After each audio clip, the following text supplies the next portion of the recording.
Each of you possesses the most powerful, dangerous, and subversive trait that natural selection has ever devised. It's a piece of neural audio technology for rewiring other people's minds. I'm talking about your language, of course, because it allows you to implant a thought from your mind directly into someone else's mind, and they can attempt to do the same to you, and without either of you having to perform surgery. Instead, when you speak, you're actually using a form of telemetry, not so different from the remote control device for your television. It's just that whereas that device relies on pulses of infrared light, your language relies on pulses, discrete pulses, of sound. And just as you use the remote control device to alter the internal settings of your television to suit your mood, you use your language to alter the settings inside someone else's brain to suit your interests. Language is our genes talking, getting things that they want. And just imagine the sense of wonder in a baby when it first discovers that merely by uttering a sound, it can get objects to move across a room as if by magic, and maybe even into its mouth. Now, language's subversive power has been recognized throughout the ages in censorship, in books you can't read, in phrases you can't use, and words you can't say. In fact, the Tower of Babel story in the Bible is a fable and warning about the power of language. According to that story, early humans developed the conceit that by using their language to work together, they could build a tower that would take them all the way to heaven. Now, God, angered at this attempt to usurp his power, destroyed the tower, and then to ensure that it would never be rebuilt, he scattered the people by giving them different languages, confused them by giving them different languages.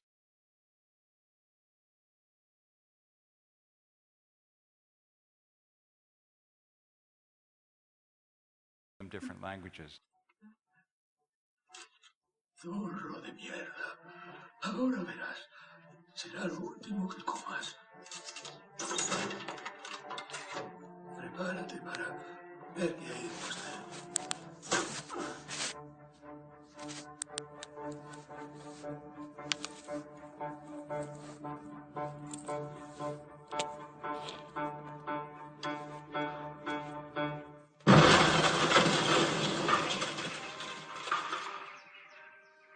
Y la onda expansiva de esa explosión me envió directo al geriátrico.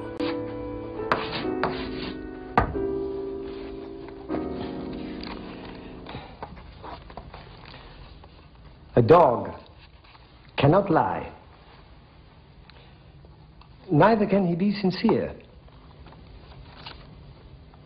A dog may be expecting his master to come. Why can't he be expecting him to come next Wednesday? Is it because he doesn't have language? If a lion could speak, we would not be able to understand what he said. Why do I say such a thing? If we could understand him, I shouldn't think we'd have too much trouble with a lion. We could get an interpreter. Do you mean for me or for the lion? Yes, we could get an interpreter. But what possible use would that be? To imagine a language is to imagine a form of life. Wir wollen, dass dieses Volk einst friedliebend und aber auch tapfer ist. Und ihr müsst friedfertig sein.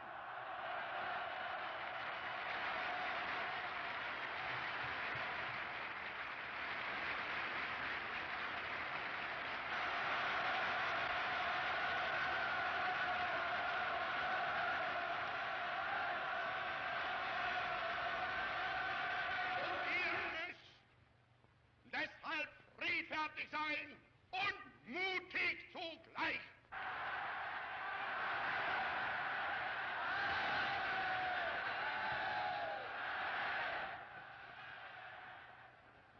Wir wollen, dass dieses Volk einst nicht verweichlicht wird, sondern dass es hart sein kann.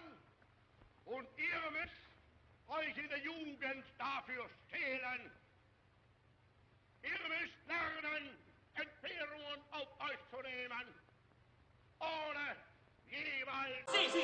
Debemos trabajar juntos para forjar un mundo Ese español, Esteban, estaba muy flaco, flaco como un fideo. Esteban solo utilizaba la boca para hablar, para nada más. Alan, ¿en qué bando estás? Sí, ¿cómo puedes decir? Alan, debes tomar partido. Perdona, pero tienes que aclarármelo. Respóndeme. Lo que quiero es hacer estallar cosas. Que salten por los aires. Debemos hacer algo ya. Debemos Cuando España se vio abocada a la guerra civil, Esteban me insistió en que le acompañara y aplastáramos a un hombre llamado Franco. ¿Por qué no?, me pregunté. Al fin y al cabo, en la guerra se pueden volar toda clase de construcciones por los aires. ¡Viva la revolución y la libertad! ¡Viva tu club y viva la CNT! ¡Viva la FAI! ¿A dónde van? Vengan con nosotros, vengan conmigo, nos uniremos a las brigadas internacionales. Tu club te dice que no. No, incluso los fascistas te... Sí, eres un buen hombre. Debemos hacer algo por eso. No podemos permitir a ese hombre. Un momentito.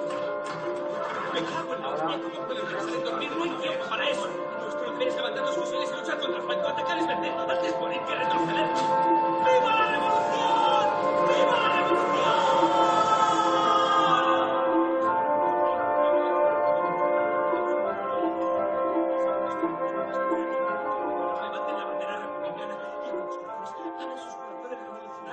Cuando llegamos, aún no se había disparado la primera bala de la guerra. Hasta que Esteban profirió su último grito. Recordé las sabias palabras de mi madre. El pobre no tuvo tiempo de volar ningún puente. En cambio yo sí que hice saltar por los aires unos cuantos.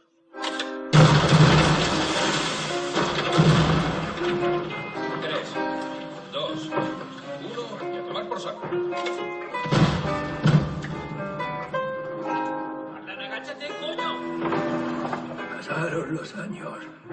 Yo no hacía más que comer, dormir y detonar explosivos. Sí, aquella fue una época maravillosa.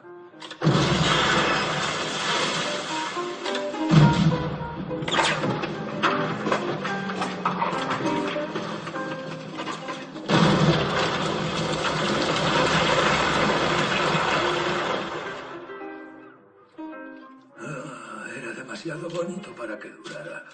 De repente ya no sentía la necesidad de hacer saltar cosas por los aires, así que me paré a pensar y decidí dejarlo y dedicarme a otra cosa.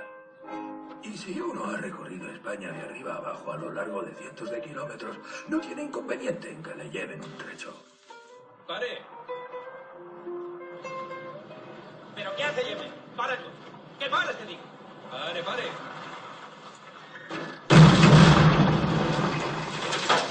Aquel hombre resultó ser el general Franco, que había salido a dar un paseo. Me agradeció tanto aquel gesto que me invitó a una fiesta donde se ofrecía paella y abundantes cantidades del mejor vino de Rioja. Era el broche final perfecto para mi estancia en España. Amigo Alan, tú me has salvado la vida. Y yo te regalo mi revólver favorito. Oh, ¿cuántas florituras tiene este chisme? Que lo disfrutes. Gracias. Oiga, señor, dígame, ¿cree que puedo disparar con él? Así se baila, así.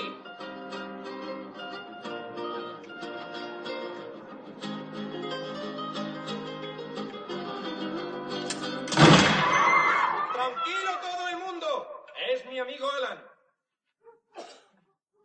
Dime, Alan, ¿qué es lo que vas a echar de menos de nuestro glorioso país?